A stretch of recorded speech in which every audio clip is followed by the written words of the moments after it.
नमस्कार, स्वागत है आप सभी का न्यूज वन इंडिया में। मैं हूं आपके साथ शाफनी पटनायक। आज की डिबेट की शुरुआत एक सवाल के साथ करेंगे।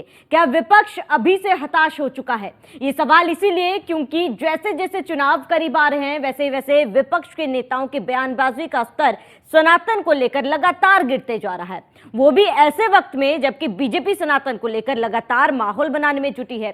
फिर चाहे वो अयोध्या में भव्य दीपोत्सव का आयोजन रहा हो या फिर सनातन को लेकर बीजेपी का मुखर रवैया, विपक्ष ने इस एजेंडे की कार्ड के तौर पर जातीय जनगणना का मुद्दा उछाला था, लेकिन बहुत ज्यादा प्रभावी नहीं दिखा। अब तक हर एक बार फिर से सनातन पर सीधा प्रहार हुआ है, जिसका प्लेटफॉर्म एक बार फिर से स्वामी प्रसाद मौर्य ने तैयार किया। सवाल उठता यह है कि क्या अब विपक्ष की जद्दोजहद सिर्फ अपना कोर वोट बैंक बचाने पर ही रह गया है?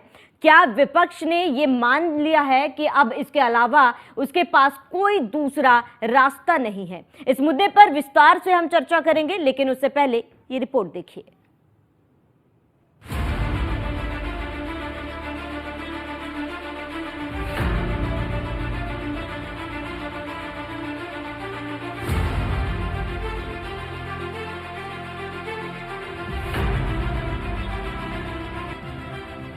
सनातन पर स्वामी का प्रहार, विपक्ष के एजेंडे को मिलेगी धार। सनातन के विरोध का क्या है पूरा सच? क्या 24 से पहले ही मान ली हार?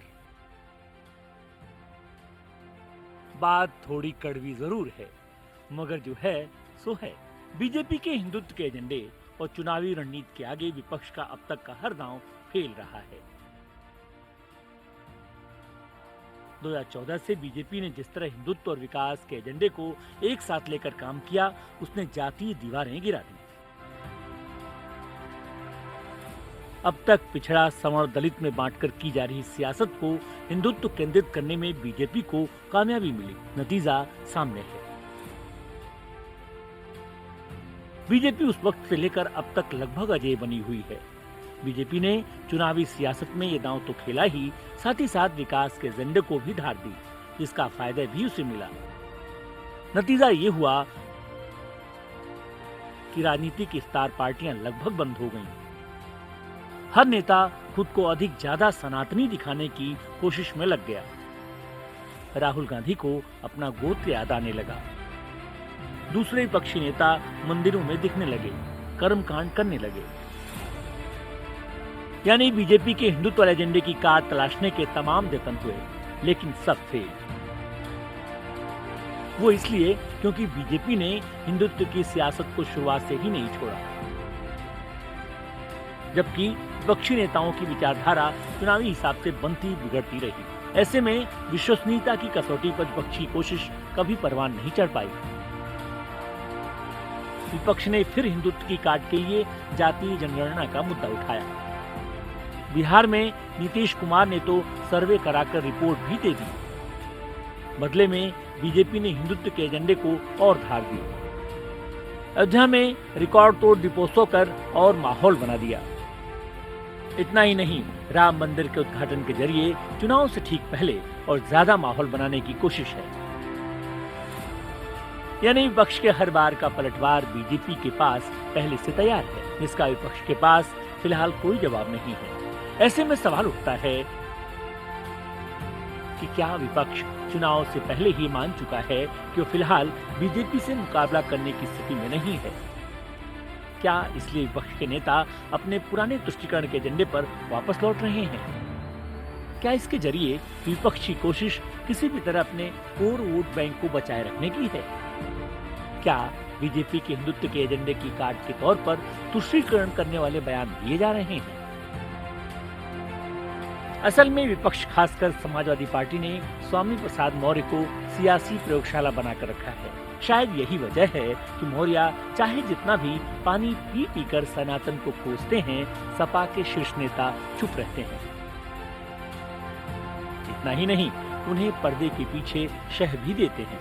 सवाल उठता है कि ऐसे दौर में जबकि सनातन के खिलाफ बोलना राजनीतिक खुदकुशी जैसा है, मौर्य के बयानों पर सपा की चुप्पी का मतलब क्या है? ये भी ध्यान रखिए कि ये वही सपा है जो यूपी में विपक्षी एकता की धज्जियां उड़ाने को भी तैयार है। अब तय आपको करना है कि मौर्य के बयान महज संयोग हैं या फिर सपा का कोई बड़ा सियासी प्रयोग। Bureau report, news one India.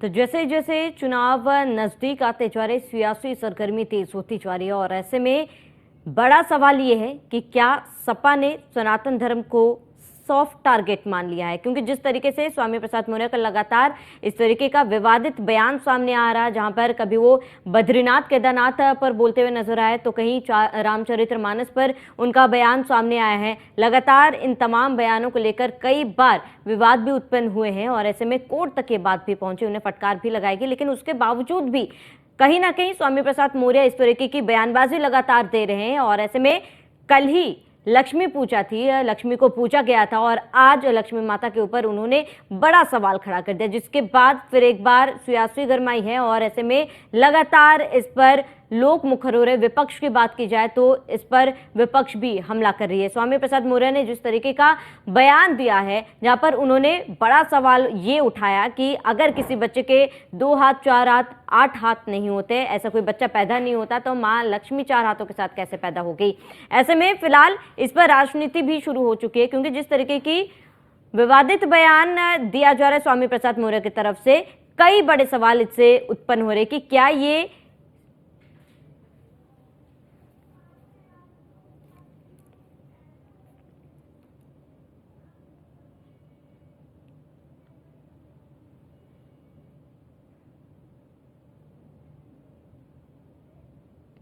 तो चर्चा को आगे बढ़ाएंगे। तमाम मेहमान हमारे साथ जुड़ चुके हैं। सबसे पहले उनका परिचय करा देती हूँ।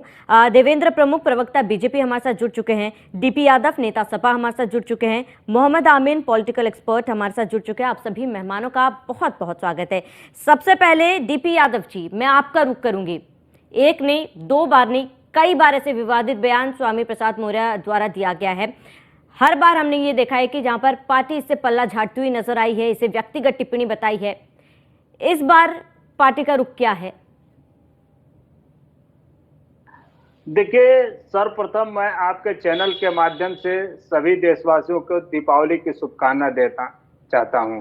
जिस प्रकार से कल दीपावली पूरे भारतवर्ष सहित विश्व में मनाई गई और ये पर्व जो है हमें ये दिखाता है कि अंधकार पर प्रकाश की विजय हो, सबके अंदर एक प्रकार की ऊर्जा, उत्साह और उमंग का संचार हो और सभी लोग वसुधैव कुटुंबकम के राह पर चलते हुए विश्व कल्याण की बात करें। लेकिन आप देखिए, जिस प्रकार से भारतीय जनता पार्टी के नेता छोटी छोटी बातों को लेकर के आपसी एकता और भाईचारे को समाप्त करने का काम करते हैं, वो बहुत ही दुखद और दुर्भाग्यपूर्ण है। आप स्वामी प्रसाद मौर्य के बयान की बात कर रही हैं। जिस प्रकार उन्होंने कल ट्वीट किया, उन्होंने अपनी धर्म पत्नी को लक्ष्मी के रूप में पूजा किया, उनको टीका लगाया, तो इसको सबको कहीं ना कहीं एक सकारात्मक रूप में लेना चाहिए और ये फोटो भारतीय जनता पार्टी के नेताओं को अपने घर में रखनी चाहिए और उनको भी अपने माँ बहन बेटी की इसी तरह से इज्जत पूजा पाठ करना चाहिए। आप देखिए, भारतीय जनता पार्टी ने बेटियों को किस स्थान पर पहुंचा दिया कि जो बेटियां 112 नंबर में सतत सेवा करती आ रही थी, कल वो दीपावली नहीं मना पाई। समाजवादी पार्टी के राष्ट्रीय अध्यक्ष आदरणीय अखिलेश यादव जी ने उनको बुला करके उनके साथ दिवाली मनाने का काम किया था। उनकी दिवाली किस प्रकार से भारतीय जनता पार्टी ने यादव जी, बेहद सराहनीय कदम। देखिए, आपके बात से मैं भी अग्री करती हूँ। मैं मानती हूँ ये चीज की एक अच्छा मैसेज कहीं ना कहीं स्वामी प्रसाद मौर्य ने देने की कोशिश की है। ठीक है, अपनी पूजा कीजिए घर में, अपनी बीवी माता बहनों की भी पूजा कीजिए, अच्छी बात है, लेकिन सनातन धर्म पर, क्योंकि जिस महालक्ष्मी को हम पूर्वजों से मानते आए हैं, उनके ऊपर सवाल खड़ा करने का हक उन्हें किसने दिया है? हम वही तो कह रहे हैं कि दो बातें उन्होंने कल रखी, तो एक बात पर तो उनको भारतीय जनता पार्टी इतना अटैकिंग पोजीशन में आ गई, लेकिन जो दूसरा उन्होंने फोटो दिखाया उस पर भारतीय जनता पार्टी नहीं बात कर रही है कि किस प्रकार से इस नारी शक्ति को हमें सम्मान देना है, कैसे उसकी पूजा करनी है। तो कहीं ना कहीं जो ये पूजा पाठ भारतीय जनता पार्टी के केवल जुबान में रहता है, उसको अगर आप धरातल पर उतारने की बात करेंगे, माँ बहन बेटियों को सम्मान देने की बात करें, तो उसमें भारतीय जनता पार्टी को पता नहीं कहां से भूल जाती है। बिल्कुल डीपी यादव जी, सराहनीय कदम मैंने ये भी बोला, लेकिन आपका क्या रुख है? जो दूसरा, चलिए दो विभाग में उनके बयान को बांट देते हैं। एक तस्वीर जो उन्होंने शेयर की अपनी पत्नी की पूजा करते हुए, सराहनीय कदम, एक समाज को एक अच्छा मैसेज भी जा रहा है, लेकिन दूसरी ओर जहां पर माता लक्ष्मी के ऊपर उन्होंने ऐसी टिप्पणी की है, विवादित बयान दिया है, उस पर आपका क्या रुख है? उस पर मुझे आपका जवाब चाहिए। देखिए, प्रत्येक व्यक्ति का ये अधिकार होता है, अपने अपने हिसाब से वो अपनी बात रख सकता है। ये संविधान हमको अधिकार देता है। मानना न मानना ये हमारे और आपके विवेक ऊपर निर्भर करता है। अगर कोई कह दे कि हम गणेश जी की पूजा नहीं करेंगे, आप भी मत करिए, तो क्या आप मान लेंगे? इतना कमजोर है धर्म?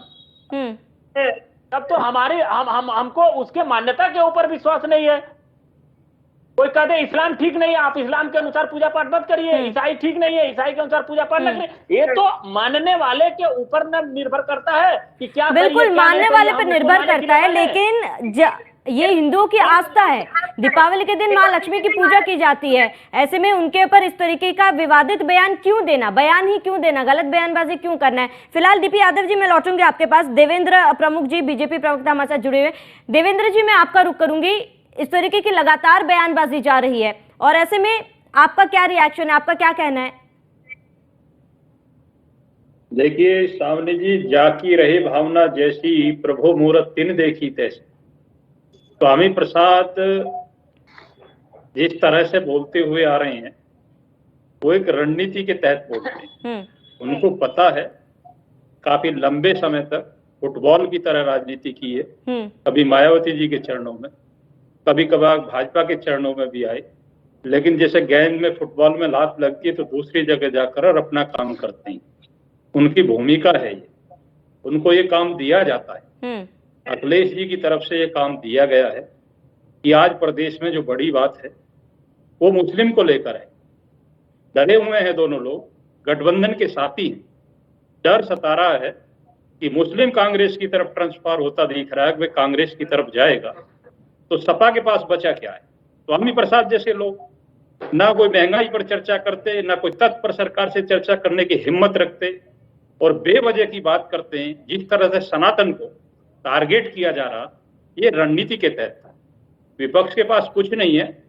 बहुसंख्यक लोगों के साथ 60 वर्षों तक जो इस देश में हुआ है, वो 9 वर्षों में वो न्याय पूरा हो गया लगभग। पूरा देश समझ रहा, पूरी दुनिया समझ रही है कि सनातन के साथ, बहुसंख्यक के साथ क्या क्या हुआ था।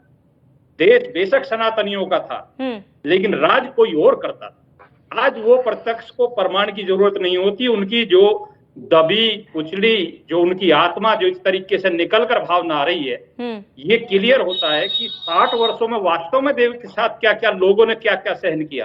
कि राम के अस्तित्व को मिटाना, राम को काल्पनिक बोलना, रामायण पर उंगली उठाना, यही तो काम रहा है। ये एक ही थाली के चट्टे बट्टे हैं सब लोग। ये कहीं ना कहीं एक धर्म को लेकर जिस तरह की राजनीति करते हैं। भारतीय जनता पार्टी को हमेशा कहते हैं कि ये जो है जाति की या इस तरीके की बात करते हैं, लेकिन आज कहाँ गई? क्यों आती है बार बार निकलकर सनातन पर क्यों हमला हो रहा है? अब कोई मुसलमान कह रहा है या हिंदू कह रहा है कि सनातन पर हमला करना है। सबको पता है, अपनी बहन बेटी की सब इज्जत करते हैं, सबके घर में सबकी माता बहनें लक्ष्मी के बराबर हैं। लेकिन बड़ी बात यह है कि दूसरे की बहन भी मेरे लिए लक्ष्मी और माता हो, जैसे मुझे अपनी लगती हैं। उस बात को समझाने का काम करती है भारतीय जनता पार्टी, उस नजर को दिखाने का काम करती है भारतीय जनता पार्टी। आप बेवजह के टारगेट कर कर कर देवी पूज पद कमल तुम्हारे, सुर नर मुनि सब होई सुखारे, बताने की बात है क्या कोई? आप अर्थ निकाल लीजिए। ये रामायण की चौपाई है, महामंत्र हैं। आप इन पर सवाल उठा रहे हैं। अरे सत्यानाश हो गया कांग्रेस का इस देश से। आप काल्पनिक काल्पनिक चिल्लाते रहे। राम जो है स्थायी हो गए, 500 वर्षों बाद आकर आपकी आंख नहीं खुली अभी आपकी आंख खुली नहीं है तो खुल जाएंगी। थोड़ा इंतजार कीजिए। आप राम नाम पर जो है बार बार जिस तरीके से कटाक्ष करते हैं, निश्चित आपका जो है समय पूरा हो लिया। लड़ाई भारतीय जनता पार्टी से नहीं है, लड़ाई 2024 की नहीं है। लड़ाई है कि मुसलमान को कांग्रेस लेगी या सपा लेगी। यह मायावती लेगी। लड़ाई इस बात की है, घुमाने की कोशिश ठीक है। करती है सावनी जी। ठीक है देवेंद्र और जी, इन लोगों को मैं जिस लौटूंगी, तरीके से बाकी पूरा मेहमानों देश को भी समझ चर्चा रहा में है। जरा शामिल कर लेती हूँ, फिर मैं लौटूंगी आपके पास। चक्रपाणी महाराज, अध्यक्ष हिंदू महासभा, हमारे साथ जुड़ चुके हैं। चक्रपाणी जी, महाराज जी, आपका बहुत बहुत स्वागत है। महाराज जी, आपसे जानना चाहूंगी, क्योंकि लगातार सनातन धर्म पर सवाल उठाए जा रहे हैं, लगातार विवादित टिप्पणियां की जा रही है, आपका रिएक्शन, क्योंकि किसी अन्य धर्म पर इस तरीके की विवादित बयान क्यों नहीं किया जा रहा है? क्या इतना आसान है सनातन धर्म पर इस तरीके की विवादित टिप्पणी देना? देखिए, एक तो आपके माध्यम से समस्त आपके दर्शकों को, आपके बैठे हुए चैनल पे सभी सम्मानित लोगों को भैया दूज और छठ पूजन की, दीपावली की बहुत बहुत मंगल कामना, बधाई देता हूँ। देखिए, मूल विषय यह है, हमारा देश धर्म प्रधान देश है, एक बहुसंख्यक हिंदुओं का देश है। अभी हमसे पहले जो वक्ता ने बोला बिल्कुल ठीक बोला।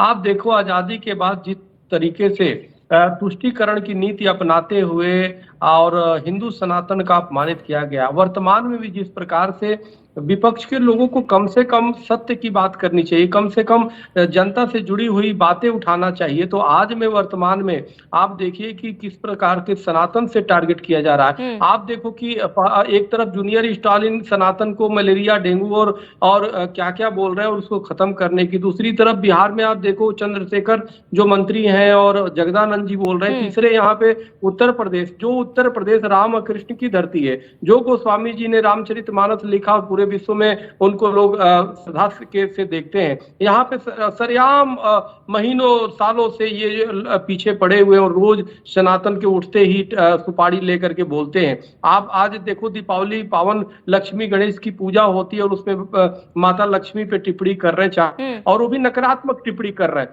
और सनातनियों को सीख दे रहे हैं कि जी पत्नी को जो है लक्ष्मी की तरफ पूजा। अरे, जो सनातन धर्म यत्र नारीस्तु पूजन्ते रमन्ते तत्र देवता के को अंगीकार किया हुआ है और नारी को सम्मान देता है, आप उसको सीख दे रहे हो। माता लक्ष्मी का सबसे पहले जो अध्ययन थोड़ा कर लेते, जो देखो हमारे सनातन धर्म में 4 पुरुषार्थ बताए गए हैं, धर्म अर्थ काम मोक्ष।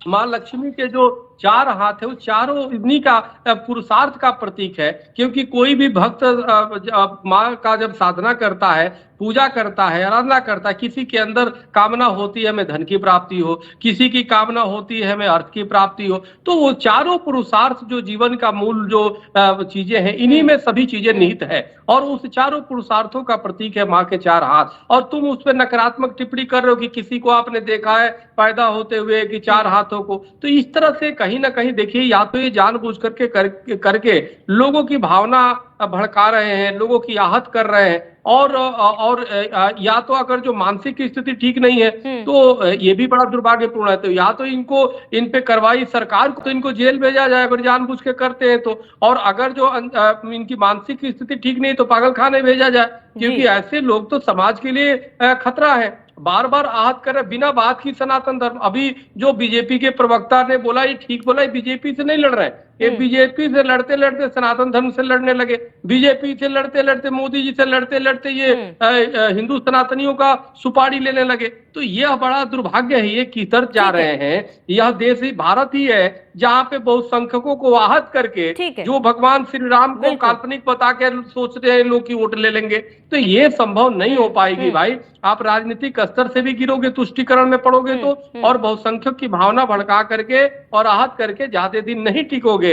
ये निश्चित रूप से पतन का ये संकेत है, और ऐसे लोगों का पतन तो निश्चित रूप से होता है जो राम का नहीं हो, किसी काम का नहीं। जी हमारे साथ जुड़े हुए पॉलिटिकल एक्सपर्ट है मोहम्मद जी। आमीन जी, आपसे जानना चाहूंगी, क्योंकि राजनीति को आप करीब से समझते हैं, ऐसे में इस तरीके की स्थिति, एक तरफ जहां सपा के प्रमुख नेता गलत बयानबाजी, विवादित बयान दे रहे हैं, वहीं शीर्ष नेता जो ऊपर बैठे हुए अध्यक्ष जो हैं वो चुप्पी साधे हुए, इसका मतलब क्या निकाला जाए? क्योंकि लगातार बीजेपी की बात की जाए तो बीजेपी शुरुआत से ही हिंदुत्व के ऊपर चुनाव लड़ रही है, या फिर मुद्दा है उनका।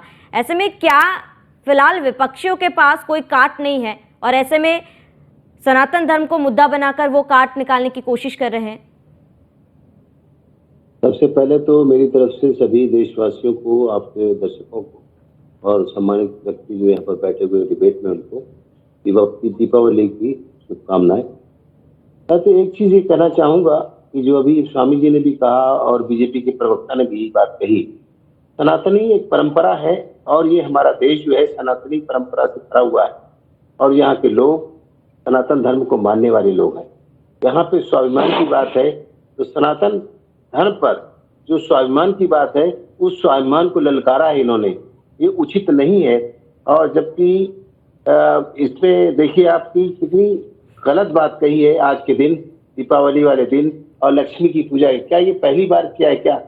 क्या ये धर्म को लिखने वाले लोग हैं? क्या धर्म के इन्होंने कोई रामचरितमानस का क्या पाठ पढ़ा भी है? मुझे नहीं लगता कि इन्होंने रामचरितमानस का अध्ययन किया हो या धर्म को मानने वाले हों सही रूप से, जो इनको कुछ इसका ज्ञान प्राप्त हो। जो अभी आप बात कर रहे थे हमारे स्वामी जी, या तो इनको ज्ञान प्राप्त नहीं है या ये फिर पागलपन का नाटक करते हैं या ये जानबूझ कर करते हैं। तो इसके लिए तो इनको सही तौर से शासन को इनके ऊपर कार्रवाई करनी चाहिए, क्योंकि एक बहुत बड़ी बात इन्होंने कही है। देखिए आप क्योंकि परेशान इसलिए है विपक्षगण इसलिए परेशान है कि जो चाहते वो हो नहीं पाता। जहां तक सवाल है मोदी जी का या भारतीय जनता पार्टी का, तो इन लोगों ने शुरू से ही धर्म की बात की और धर्म के लिए, देश के लिए, और जो हिंदुस्तान है, हिंदुस्तान या भारत जो भी हमारा देश का नाम है वो इसीलिए है कि ये हिंदू प्रधान देश है। इसे ज्यादातर लोग यहाँ हिंदू के लोग हैं और हर वर्ग के लोग हैं। इसमें जहां तक सवाल इस बात का कहा गया कि बात करने से क्या ये चाहते हैं कि कांग्रेसियों के साथ, जो बीजेपी प्रवक्ता ने कहा कि मुसलमान जो है बीजेपी के साथ चले, वो कांग्रेस के साथ चले जाएंगे या समाजवादी के साथ चले जाए, ऐसा नहीं है।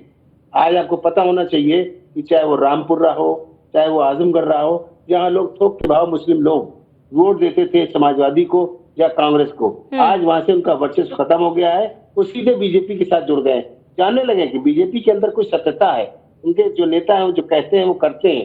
तो ये तुष्टीकरण की राजनीति नहीं करते, बल्कि ये एसपी और कांग्रेस के लोग और दूसरे दल के लोग जो है वो तुष्टीकरण की राजनीति कर रहे हैं देश में। इस तरह के जो स्वामी प्रसाद गौर ने कहा है। आमीन जी, क्या आपको लग रहा है विपक्षी जो है फिलहाल सनातन धर्म को सॉफ्ट टारगेट मानकर चल रहे हैं और यही वजह है जिसके वजह से सनातन धर्म पर बार बार विवादित टिप्पणी की जा रही है, सवाल खड़े किए जा रहे हैं? क्या सनातन धर्म को सॉफ्ट टारगेट मानकर चल रहे हैं विपक्षी फिलहाल? नहीं, विपक्षी यदि सोचते हैं कि सनातनी धर्म को अगर इस तरह से बात करेंगे तो उसमें सभी लोग आ जाएंगे, लेकिन नहीं, जो धर्म है, हिंदुत्व है, वो देश का मुद्दा है, पार्टी का मुद्दा नहीं, देश का मुद्दा है। पहले देश है और देश हमारा पहले हिंदुस्तान है। हिंदू धर्म से बना हुआ देश है और यहाँ पर सनातनी परंपरा चली आ रही है। इसमें कोई अब इनका जो है बीजेपी पार्टी जो है इसको अब आ गई है कि इसको हमारे देश पे लागू होना चाहिए, इसलिए उस परंपरा को ये लोग तोड़ना चाहते हैं जो चली आ रही है। अभी 2014 से जो शुरू हुई है जीत पार्टी की, चाहे वो पार्लियामेंट के अंदर जीते हो, चाहे वो स्टेट में जीतते हो। इस तरह देखिए, कभी बिहार के स्वामी जी कह रहे थे, कभी बिहार के लोग कुछ कह देते हैं, कभी उत्तर प्रदेश के लोग कुछ कह देते हैं और इनको इनके साथ में इनके जो नेतागण हैं वो इनको प्रमोट करते हैं और उनको प्रमोशन दे दिया जाता है। ये बिल्कुल गलत बात है। ये लोग हिंदू समाज से हैं और हिंदू समाज की सभ्यता ये कहती है। बिल्कुल आमीन जी, मैं लौटूंगी आपके पास। डीपी यादव जी, तमाम प्रवक्ताओं को आपने सुना। सबसे बड़ा सवाल, ठीक है, मान लेते हैं कि सबकी अपनी अपनी भावनाएं हैं, मान्यताएं हैं, ऐसे में दूसरों की भावनाओं को ठेस पहुंचाने का हक किसने दिया है? क्योंकि लगातार बयानबाजी की जा रही है, जाहिर सी बात है ये गलती तो नहीं, क्योंकि गलती एक बार बोलने पर होती है, बार बार इस तरीके की बयानबाजी की जा रही है। इसका मतलब ये कोई क्या सपा की तरफ से ये कोई सुनियोजित प्रभावशाला है? और या फिर इसके साथ ही ये भी बड़ा सवाल है कि क्या इसके जरिए सपा कोई और मैसेज देना चाहती है जनता को? क्योंकि कहीं ना कहीं सपा जो एक बड़े वर्ग को नाराज जरूर कर रही है। क्या सपा को इस बात का कोई डर नहीं है? देखिए, समाजवादी पार्टी सिर्फ एक मैसेज देना चाहती है कि इस देश में ज्यादा जनगणना हो, जिससे जितनी संख्या बढ़े उसकी उतनी हिस्सेदारी। और कहीं ना कहीं सामाजिक न्याय का सपना है बाबा साहब डॉक्टर अम्बेडकर और डॉक्टर राम मनोहर लोहिया को, उसको धरातल पर उतारा जाए। जो अभी तक शोषित, वंचित और दलित पिछड़े इस देश में रहे हैं, जिनको कहीं से भी न्याय नहीं मिला है, उनको न्याय दिलाया जाए। समाजवादी पार्टी चाहती है इस देश में संविधान का राज हो, इस देश में लोकतंत्र का राज हो। और भारतीय एक सिद्धांत है, सिर्फ एक नैरेटिव है कि भारतीय जनता पार्टी देश में वैमनस्यता और भाईचारा जो है उसको किस प्रकार से समाप्त किया जाए, एक दूसरे से वो किस प्रकार से लड़े। अभी देखिए भारतीय जनता पार्टी के हमारे जो मित्र हैं किस प्रकार से इस पूरी कवायद को, इस घटनाक्रम को हिंदू मुस्लिम से जोड़ने का काम कर रहे हैं। अरे हिंदू मुस्लिम की बात इसमें कहाँ से आ गई? ये देश सभी लोगों का है, इस देश में सभी लोग अमन चैन से रहना चाहते हैं। आपने देखा होगा कल किस प्रकार से दिवाली थी, और आपको मैं बता दूं जो दुकानदार थे अधिकांशतः मुस्लिम भाइयों ने देवी देवताओं के फोटो और चित्र बेचे हैं, उनके द्वारा ये जब बेचा गया तो कहीं ना कहीं जो हिंदू भाई जाकर के उनकी दुकानों से खरीदे हैं लोग, ये जानते हुए कि ये हमारे मुस्लिम भाई बेच रहे हैं। तो आखिर ये क्या मैसेज देना चाहते हैं भारतीय जनता पार्टी के लोग? डीपी यादव जी, हिंदू मुसलमान की बात नहीं, यहाँ पे धर्म की बात हो रही है और केवल सनातन धर्म पर ही लगातार बयानबाजी कर रहे हैं स्वामी प्रसाद मौर्य। किसी अन्य धर्म पर क्यों नहीं विवादित बयान दिया जा रहा है, और इसके साथ ही किसी धर्म पर क्यों ही विवादित बयान दिया जा रहा है? आप राजनीति करिए ना, राजनीति करने से क्यों, किसने मना किया है? धर्म पर बात धर्मगुरुओं पर छोड़ दीजिए, मुस्लिम स्कॉलर्स पर छोड़ दीजिए, वो इस पर बात करेंगे। आप राजनीति करिए। इस तरीके की सनातन धर्म को बीच में लाकर लगातार इस तरीके की बयानबाजी की जा रही है। क्या एक वर्ग को खुश करने के लिए, चाहे वो दलित हो, मुस्लिम हो या अन्य वर्ग हो, क्या एक वर्ग को खुश करने के लिए दूसरे वर्ग को नाराज करना जरूरी है? कोई नाराज नहीं हो रहा। देखिए हमारा सनातन धर्म इतना कमजोर नहीं है कि इनकी नाराजगी से हमारा सनातन धर्म तो कमजोर हो जाएगा। सनातन तो यानी कि आप मान रहे हैं ना डीपी यादव जी, आप मान रहे हैं कि इस तरीके की कोई विवादित टिप्पणी की गई है जिससे नाराज होना बनता है? कमजोर नहीं है सनातन धर्म, चलिए मान लेते हैं, लेकिन इस तरीके की बयानबाजी हुई है ना, आप मान रहे हैं इस चीज को? देखिए ये सदियों से होते आया है कि लोग अपने अपने हिसाब से अपनी बात रखते हैं। बस गंगा को कटौती में गंगा। बाबा साहब भीमराव अम्बेडकर ने क्या कहा कि मैं हिंदू पैदा हुआ हूँ लेकिन बनूंगा नहीं हिंदू। तो क्या भारतीय जनता पार्टी बाबा साहब को नहीं मानती है? तो बाबा साहब को मैं निष्पादित करता हूँ, मैं बाबा साहब के विचारों से कहीं ना कहीं इत्तेफाक नहीं रखता हूँ। भारतीय जनता पार्टी के लोग बता दें इस बात को। ठीक है डीपी यादव जी, यहाँ पे एक छोटे से ब्रेक के लिए रुकेंगे। बने रहिए तमाम आप सभी मेहमान, चर्चा के लिए बने रहिए हमारे साथ। तो लगातार हमारी चर्चा जारी है जहाँ पे सनातन धर्म पर किस तरीके से लगातार बयानबाजी जारी है। और ब्रेक के बाद स्वागत है आप सभी का, जहाँ पर हम चर्चा कर रहे थे कि किस तरीके से सपा के महासचिव स्वामी प्रसाद मौर्य द्वारा इस तरीके के विवादित बयान दिए जा रहे हैं, खासतौर पर सनातन धर्म को लेकर लगातार बयानबाजी की जा रही है। उस पर तमाम प्रवक्ता हमारे साथ जुड़े हुए हैं, क्या कुछ किनका रुख है वो हम जान रहे थे। देवेंद्र जी, मैं आपका रुख करूंगी क्योंकि हम चर्चा कर रहे थे और आपने सुना डीपी यादव जी ने क्या कहा। लेकिन मेरा सवाल आपसे ये है कि अगर बीजेपी को लगता है कि गलत बयानबाजी की जा रही है, क्योंकि सपा अध्यक्ष कोई कार्रवाई नहीं कर रहे, वो हर बार मौन साधे हुए बैठे हैं, हमेशा पार्टी से अपना पलड़ा झाड़ लेती, यूटर्न ले लेती कि व्यक्तिगत टिप्पणी है, उनकी भावना है, पार्टी का इससे कोई लेना देना नहीं है। लेकिन अगर आपको या फिर बीजेपी को ये गलत लगता है तो बीजेपी कोई कार्रवाई क्यों नहीं करी? क्योंकि बीजेपी की तो सरकार है, क्यों नहीं आवाज उठाई जा रही है या फिर उनके खिलाफ कोई कार्रवाई क्यों नहीं की जा रही है? देखिए श्रावणी जी, आपका क्वेश्चन अच्छा है, क्योंकि ये जिस तरीके से चीज क्लियर होनी चाहिए डिबेट में बैठे हैं, ये जान कर इसको बार बार टारगेट किया है इन्होंने। और मैं आपकी जानकारी में लाऊंगा कि कुछ लोकतांत्रिक प्रक्रिया के तहत इनके खिलाफ मुकदमे दर्ज हुए थे और कुछ संज्ञान में हैं और इनके खिलाफ कुछ जांचें चल भी रही हैं। और ऐसे जो लोग हैं ये एक अपना चैनल बनाकर रखते हैं, अच्छे वकील जो हैं पैसे के बल पर खरीदते हैं, इनको प्राइवेट किया जाता है कि इनकी पार्टी के जिस तरीके के नेता हैं और जो इनसे करारे उनको सारा सहयोग करते हैं और वो पीछे से इनको जो है बहुत सपोर्ट करते हैं, जिससे इतनी जल्दी ऐसे लोगों की गिरफ्तारी नहीं हो पाती है। लेकिन जिस तरह से ये बयान दिया जा रहा है, जिस तरह से ये बार बार किया जा रहा है, ये बात इनकी नहीं है। बात ये कई चीज गहराई की भी है कि आप बयान आखिर देते क्यों? देना कोई ये नहीं है कि अनजान आदमी इसको करता है या कोई इस तरीके का राजनेता है कि जिसको नॉलेज कम है। विभिन्न सरकारों में विभिन्न बड़े पदों पर ये विराजमान रहे। सरकार में जब इनको मौका मिला, बसपा से लेकर सपा से लेकर और भाजपा में भी ये अपना काम निकाल कर आए हैं, ऐसी कोई बात नहीं है।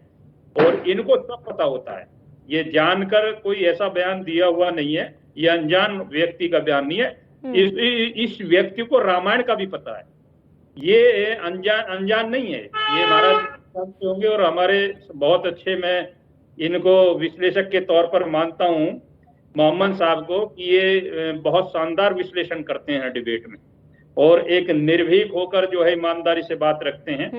तो ये इनके सामने ये बात निकल कर आई है। जब मैं इन पर सवाल उठा रहा हूँ, मैं इनकी डिबेटों में अक्सर रहता हूँ, जब कोई ऐसी बात आती है तो मुझको विशेष रूप से चैनलों पर कई जगह बैठना पड़ता है और मैं इस पर इसी तरीके का विश्लेषण करता हूँ कि स्वामी प्रसाद जिस तरीके से बोल रहा है वो कोई ऐसा व्यक्ति नहीं है कि जिससे अनभिज्ञता से या मूर्खता से बोला गया। वो बहुत गहन विचारणीय बात है कि उसको चोट कितनी करनी है। वो बार बार ये कोशिश कर रहे हैं कि इस देश में हिंदू और मुसलमान नहीं हो रहा, क्योंकि 2017 के बाद उत्तर प्रदेश भूल गया है, 2014 के बाद देश भूल गया कि कैसे चलाया जाता था। आजम खान जैसे लोग अब रहे नहीं, उनको पता है कि आने वाले समय भी वो खत्म हो गए हैं कि मुजफ्फरनगर से एक आग निकली और पूरा देश जल गया। एक छोटे से, आप दीपावली की बड़ी बात कर रहे हैं, दीपावली का त्योहार हमने पूरा किया है, 2 दिन हमारे भैया दूज के। तो देवेंद्र जी, लेकिन आपको क्यों लगता है कि उपाध्यक्ष क्यों इस पर चुप है? इस तरीके की बयानबाजी जब हो रही है, उनका कोई रुख सामने नहीं आ रहा है, आपको क्या लगता है ऐसा क्यों? मैं उसी को क्लियर कर रहा हूँ। पहली बार आपने देखा है, बहुत दिनों के बाद आपने ये सुना है, बीजेपी की सरकार में ये बदलाव हुआ था कि कोई दीपावली या बड़ा त्योहार हो या इस तरह कोई त्योहार हो, संदिग्ध वस्तु हो सकती है, छेड़ना नहीं, बम हो सकता, फट जाएगा। आप धनतेरस का हो, दीपावली का हो, गोवर्धन का हो, मार्केट में, बाजार में, आज हमने दुनिया का सबसे बड़ा बाजार करने जा रहे हैं। भारत जो है 3.5 लाख करोड़ रुपया जो है उसको 3 और 5 दिन तक पूरा करने जा रहा है। कहीं एक भटाका जो है नुकसान के लिए नहीं फटा इस देश में, उसी के लिए फटा। कहाँ चला गया वो आतंकवाद, कहाँ चलेंगे वो संदिग्ध वस्तुएं, कहाँ चला गया वो क्राइम? ये सब इन्हीं के पाले हुए लोग थे, इन्हीं की रणनीति। ये आप धर्म पर हमला कर रहे हैं, कोई बाहर का व्यक्ति नहीं आ रहा। पाकिस्तान की हिम्मत नहीं है बांग्लादेश की, या हिंदू मुसलमान तो चल नहीं रहे, आप जो है कहाँ ये हमें हमला करना है। अगर इनमें ताकत है, हिम्मत है तो बोल के दिखा दे, मैं इनको आज ही मान जाऊंगा। अगर ये इतने ही बढ़िया बोलने वाले और मर्द है तो एक मुस्लिम समाज पर एक तरकीब और कोई एक बयान देकर दिखा दे, मैं बोल जाऊंगा। आपके सवाल का जरा डीपी यादव जी से मैं जवाब ले लेती हूँ। डीपी यादव जी, आपका क्या कहना है? देखिए, जिस प्रकार से देवेंद्र प्रमुख जी अहंकार की भाषा बोल रहे हैं और आपसी एकता भाईचारा समाप्त करने की ये कोशिश कर रहे हैं, अब ये देशवासी समझ चुके हैं कि भारतीय जनता पार्टी सिर्फ नफरत फैलाने का काम करती है, धर्म के नाम पर केवल वोट बटोरने का काम करती है। भारतीय जनता पार्टी को दलित, पिछड़े, अल्पसंख्यक, आदिवासियों के कल्याण से कुछ भी लेना नहीं है। भारतीय जनता पार्टी सिर्फ उनका वोट बैंक लेकर के और उनको कहीं न कहीं मूर्ख बनाने का काम करती है। लेकिन अब दलित, पिछड़े, अल्पसंख्यक ये बात जान चुके हैं कि भारतीय जनता पार्टी अगर दोबारा सत्ता में आई 2024 में तो निश्चित रूप से उनका शोषण और बढ़ जाएगा और वो चरम पर पहुंच जाएगा। इसलिए यानी कि डीपी यादव जी, आपका ये कहना है कि दलित, पिछड़ा वर्ग जो है उसको महत्वता दी जा रही सपा की तरफ से, एक दूसरा जो बड़ा तबका है, जो दूसरा वर्ग है, वो भले ही नाराज रहे। क्या इससे समाजवादी पार्टी को कोई फायदा मिलेगा? हमारी देखिए, हम किसी को नाराज नहीं करते हैं, हम तो सबको साथ लेकर के चलते हैं। समाजवादी पार्टी चाहती है इस देश में संविधान, फिर इस तरीके की बयानबाजी पर कार्रवाई क्यों नहीं की गई? डीपी यादव जी, सपा अध्यक्ष का बयान क्यों नहीं आया इस तरीके की बयानबाजी पर? लगातार सनातन धर्म पर स्वामी प्रसाद मौर्य जी ने कटाक्ष किया है, लगातार सवाल खड़े किए, लेकिन क्यों सपा अध्यक्ष मौन है? क्यों वो चुप है? इस पर क्यों कार्रवाई क्यों नहीं की गई? क्यों पार्टी की तरफ से उन्हें नहीं रोका गया? मान लीजिए पार्टी का ये रुख नहीं, लेकिन पार्टी ने इस पर कुछ बयान भी तो नहीं दिया ना, पार्टी ने इसको गलत भी तो नहीं ठहराया ना। एक बार सपा अध्यक्ष सामने आकर बोल देते कि इस तरीके की बयानबाजी गलत है। किसी भी धर्म पे टिप्पणी क्यों करनी है? इस बात को हमें धर्म गुरुओं पर रहने देते हैं ना, मुस्लिम स्कॉलर्स पे रहने देते हैं, वो बयानबाजी करेंगे। हम राजनीति करते हैं ना, आप राजनीति करिए। ठीक है, मैं लौटूंगी आपके पास। महाराज जी, मैं आपका रुख करूंगी, क्योंकि जिस तरीके से हमने देखा है लगातार, चाहे एमसी स्टालिन की बात कर ली जाए या फिर फिलहाल स्वामी प्रसाद मौर्य जी की बात कर ली जाए, सनातन धर्म पर लगातार बयानबाजी की जा रही है, टारगेट किया जा रहा है। क्या इतना आसान है सनातन धर्म पर इस तरीके की बयानबाजी करना? दूसरे धर्म पर क्यों नहीं किया जाता? और क्या इस तरीके से आपको लग रहा है, क्योंकि लगातार शुरुआत से बीजेपी, हिंदुत्व की बात कर ली जाए, विकास की बात कर ली जाए, इस पर बीजेपी का जो फोकस है वो रहा है, क्या इसका काट निकालने के लिए सनातन धर्म पर प्रहार किया जा रहा है? आपको लग रहा है ये? देखिए, सबसे पहले तो हर पार्टियों का अपना एक कैरेक्टर होता है और हर पार्टी का अपना एक एजेंडा होता है। सवाल इस बात का है कि जब स्वामी प्रसाद मौर्य जी बीजेपी छोड़ करके जब समाजवादी पार्टी में गए और बयान देने लगे, उसी समय उनके खिलाफ कार्रवाई करनी चाहिए। अब अभी आप माननीय डीपी यादव जी बैठे हुए हैं, सपा के वरिष्ठ अच्छे नेता हैं, बहुत अच्छे व्यक्ति हैं, लेकिन ये जवाब क्या देंगे? ये कार्रवाई तो राष्ट्रीय अध्यक्ष जी को करना चाहिए था, लेकिन वहां पे कार्रवाई के बदले बल्कि प्रमोशन मिल गया और जो उनका विरोध कर रहा था उनको हटा दिया गया कि भाई ये हिंदू समाज का अपमान क्यों। और रही बात, अब देखिए, अब कार्रवाई की, जब उनकी पार्टी स्वयं कार्रवाई नहीं कर रही है तो इसमें कोई दोहरा नहीं। अभी आप बीजेपी प्रवक्ता जी से आपने पूछा भी ये बात, निश्चित रूप से पूरे जनमानस में ये भाव आ रहा है कि योगी सरकार कहीं ना कहीं इसमें कार्रवाई न करके जो उदासीन रवैया सरकार का है वो गलत है, वो निंदनीय है। उन पे कार्रवाई उनके खिलाफ ठोस करनी चाहिए। बातें करने से कुछ नहीं होगा। और अभी आप बीजेपी के प्रवक्ता जी ने कहा कि एक मुस्लिम को बोल के देखिए, भाई किसी को क्यों कोई बोले। और मुस्लिम, आप तो पहले ही उनको मजबूत समझ लिए, अपने को कमजोर डाल दिए। जब बीजेपी की सरकार प्रदेश में और केंद्र में प्रचंड बहुमत की है, उस समय भी ये भाषा प्रयोग कर रहे हैं कि जी कोई मुस्लिम को बोल के देखे। अरे क्यों बोले भाई, ना हमको बोले ना उसको बोले। और अगर हमको तो रोज गालियां दे रहा है, फिर भी हम कुछ कर नहीं पा रहे हैं। जबकि एक संत हमारे मुख्यमंत्री जी हैं, बहुत अच्छा काम कर रहे हैं, लेकिन इनके खिलाफ न कार्रवाई करके मैं तो खुद हास्यास्पद है। और एक नहीं, मैं आपको बता रहा हूं कि सैकड़ों लोग उत्तर प्रदेश में जाके हमारे अपने लोग महासभा के लोगों ने शिकायत दिया है। एफआईआर, गिरफ्तारी तो बहुत दूर की बात है, एफआईआर तक नहीं होता उनके खिलाफ। तो ये बड़ी दुर्भाग्यपूर्ण है। सरकार को इसको करना चाहिए, क्योंकि नुकसान बीजेपी को भी होगा। महाराज जी नाराज नजर आ रहे हैं आपकी बातों से जी। देवेंद्र जी, महाराज जी आपकी बातों से नाराज नजर आ रहे हैं। सावनी जी, महाराज जी की नाराजगी ठीक हो सकती है, क्योंकि ये बहुत बड़ा मामला है और इस पर कार्रवाई होनी चाहिए निश्चित। लेकिन मैं फिर संज्ञान में लाऊंगा कि इन लोगों के खिलाफ कुछ मुकदमे दर्ज हुए हैं और ये जो हैं इस तरीके के सुलझे हुए होते हैं कि अग्रिम जमानत और कोर्ट का जो काम होता है, जो प्रशासनिक मामला होता है, उस हमले से ये अपने को बचाने का काम ये कहीं ना कहीं करते हैं। अरे सरकार के आपके नियत ठीक नहीं है। सरकार आपकी खुद चाहती है कि दंगे हो इस देश में, दलित पिछड़े अल्पसंख्यकों के साथ न्याय न हो। आपकी सरकार ये नहीं चाहती है। आप सब क्या जानते हैं, सारी चीजें आपको पता रहती है कि कब आतंकवादी हमले होंगे, देश में कहाँ काला धन छुपा हुआ है, तो आप क्यों नहीं लाते हैं? सारी चीजें आपको पता तो रहती है, लेकिन आप करना कुछ नहीं चाहते हैं। और सीबीआई के सामने पेश हो सकते हैं, तो ये कोई बड़ी चीज नहीं है। आप एजेंसियों को आपने अपने घर का तोता समझ रखा है। सारी जांच एजेंसियों को अपने जेब में हम मुद्दे से भटक रहे हैं, हमारा मुद्दा कुछ और ही, हम मुद्दे से भटक रहे हैं। मैं लौटूंगी आप दोनों के पास। मोहम्मद आमीन जी, मैं आपका रुख करूंगी क्योंकि बड़ी देर से आप सभी को सुन रहे थे। मेरा सवाल ये है कि इस तरीके की बयानबाजी लगातार कर रहे हैं, ऐसे में आपको क्या लगता है कि क्या इससे कोई संदेश समाजवादी पार्टी जनता तक पहुंचाने की कोशिश करी है? और इसके साथ ही, क्योंकि समाजवादी की तरफ से कोई भी कदम नहीं उठाया जा रहा, कार्रवाई भी नहीं की जा रही है और लगातार स्वामी प्रसाद मौर्य इस तरीके के बयान दे रहे हैं, आपको लगता है जानबूझ के सुर्खियां बटोरने के लिए ये तमाम चीजें की जा रही है? और अगर ये की जा रही है, क्या इससे सपा को फायदा होगा या फिर नुकसान? देखिए, किसी को फायदा हो या नुकसान हो या ना हो, सवाल इस बात का है कि इस वक्त जो है अपोजिशन बड़े परेशानी में है, असमंजस में पड़ा हुआ है। क्योंकि 2014 से जो हिंदुत्व के साथ पार्टी आई है, उसने अपने साथ एक विकास का मुद्दा जोड़ लिया है और सभी का, अल्पसंख्यकों का और पिछड़ों का, सभी का उसने एक प्रेम अपने साथ जोड़ लिया है। प्रेम का मतलब उसको अपने साथ पार्टी में जोड़ लिया है और उसका पूरा फायदा बीजेपी पार्टी उठा रही है और वो अजेय बनी हुई है। इसके कारण क्या है कि इससे बीजेपी से जो है अब विपक्ष परेशान हो चुका है। तो क्या करें? जैसे राहुल गांधी जी को ले लीजिए, उन्होंने अपना गोत्र याद कर लिया अपना, और सभी पार्टियों के जो नेता हैं वो मंदिरों में जाने लगे, कोई मस्जिदों में जा रहा है, कोई कहीं जा रहा है, कोई कहीं जा रहा है अपनी आस्था के हिसाब से, जो बेचारे जानते नहीं थे। तो बीजेपी ने सबको अपने धर्म का एहसास करा दिया कि धर्म भी कोई चीज है। आज हर आदमी जो है अयोध्या जाने को तैयार है। पहले अयोध्या जाने को कोई सोचता भी नहीं था, उसमें बड़ी बड़ी बातें हुआ करती थी।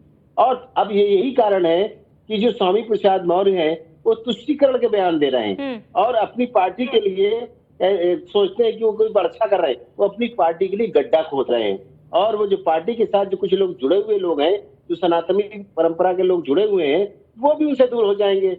तो इस तरह से अगर कटाक्ष करते हैं, देवी देवताओं पे कटाक्ष करते हैं, लक्ष्मी माता पे कटाक्ष करते हैं, तो क्या उनको सम्मानजनक ये है? अभी हमारे कोई साथी कह रहे थे कि मैं ठीक से समझ नहीं पाया कि वो एक बहुत बड़े विद्वान है, बहुत बड़े मंत्री रह चुके हैं, उनको उसका ज्ञान है, रामायण का ज्ञान है, महाभारत का ज्ञान है। अरे अगर जिसको आदमी ज्ञानी होता है, जैसे हमारे स्वामी जी हैं, अगर ज्ञानी होता है तो कभी इस तरह की बात मुंह पर भी नहीं लाता। समाज में तो क्या बोलेगा। और त्योहार के दिन पूरे देश के इस तरह की बातें का बयान देना और इस पे अपनी तस्वीर डालना अपनी वाइफ के साथ में, ये गलत बात है। ठीक है, आप सम्मान करते हैं अपने घर का, दुनिया करती है, आप कोई नया काम नहीं करते, लेकिन जो छेड़ने वाली बात है वो इस तरह का छेड़ना हमारे सनातन धर्म के लोगों के लिए बहुत गलत बात है। और अपना उसमें जो ठीक है मोहम्मद आमिन जी, अब बने रहे मसद, क्योंकि समय की कमी है हमारे पास। जरा डीपी यादव जी से एक फाइनल कमेंट जान लेती हूँ। डीपी यादव जी, मैं आपका रुख करूंगी क्योंकि तमाम प्रवक्ताओं को आपने सुना, महाराज जी को भी सुना। क्या फिर एक बार सपा पुरानी तुष्टीकरण की राजनीति खेलने की कोशिश कर रही है? देखिए, समाजवादी पार्टी कभी भी धर्म की राजनीति नहीं करती है। समाजवादी पार्टी इस देश में समाज की बात करती है। दलित, पिछड़े, अल्पसंख्यकों को किस प्रकार से न्याय मिले, उनको किस प्रकार से मुख्य धारा में शामिल किया जाए, वो सामाजिक न्याय का जो सपना था बाबा साहब भीमराव अंबेडकर का, डॉक्टर लोहिया का, जयप्रकाश नारायण का, आदरणीय नेताजी श्री मुलायम सिंह यादव का, उसको कैसे पूरा किया जाए, इसमें समाजवादी पार्टी विश्वास रखती है। और देखिए, किसी के कुछ बोल देने से या कह देने से हमारा सनातन धर्म कमजोर नहीं हो जाता है। हमको अपने आस्था और विश्वास पर कहीं ना कहीं इतना, लेकिन डीपी यादव जी, बोलना ही क्यों है? किसी भी धर्म पर टिप्पणी देने की, चाहे बुरा लगे अच्छा लगे, किसी भी धर्म पर विवादित बयान देना ही क्यों है? बड़ा सवाल यही है कि बयान ही क्यों देना है?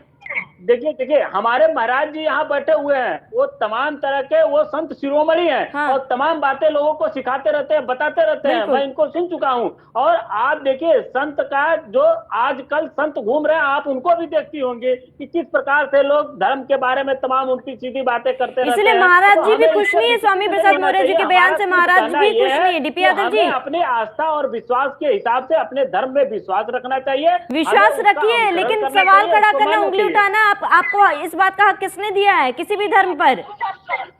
नहीं, देखिए, हमारा कहने का तात्पर्य है कि भारतीय जनता पार्टी के साथी यहाँ बैठे हुए हैं, वो सारी चीजों को जानते हैं, सारे कानूनी दांव पेच जानते हैं। अगर उन्होंने कुछ अलोकतांत्रिक बात कही है, असंवैधानिक बात कही है, तो भारतीय जनता पार्टी क्यों नहीं कार्रवाई करती है? देवेंद्र जी जवाब दीजिए, डीपी यादव जी की बात का जवाब दीजिए। देवेंद्र जी, क्योंकि समय की कमी, संशय में जवाब दीजिए, क्यों नहीं कार्रवाई कर रही है बीजेपी? परेशान करने का काम तो करती है, लेकिन देखिए, एक चीज क्लियर करता हूं कि पहली बात तो मैंने क्लियर कर दिया कि इन पर मुकदमे दर्ज हुए विभिन्न धाराओं में। और दूसरी ये कहता हूं कि इनको सीख लेनी चाहिए। ठीक है, कि हमारी राष्ट्रीय प्रवक्ता नुपुर शर्मा थी। ठीक है देवेंद्र जी, देखिए समय की कमी, हमारे पास चर्चा को यहीं पर रोकना पड़ेगा। आप सभी मेहमानों का हमारे साथ जुड़ने के लिए बहुत बहुत शुक्रिया। तो लगातार सनातन धर्म पर प्रहार किया जा रहा है। स्वामी प्रसाद मौर्य लगातार इस तरीके की विवादित बयान दे रहे हैं, जहां पर लोगों का तो गुस्सा है, इसके साथ ही इस पर सियासत भी गर्मा चुकी है। फिलहाल उनका ये बयान आगे क्या मोड़ लेगा, ये देखने वाली बात होगी। फिलहाल इस बुलेटिन में मेरे साथ इतने। देश प्रदेश की तमाम बड़ी खबरों के लिए बने रहे हमारे साथ।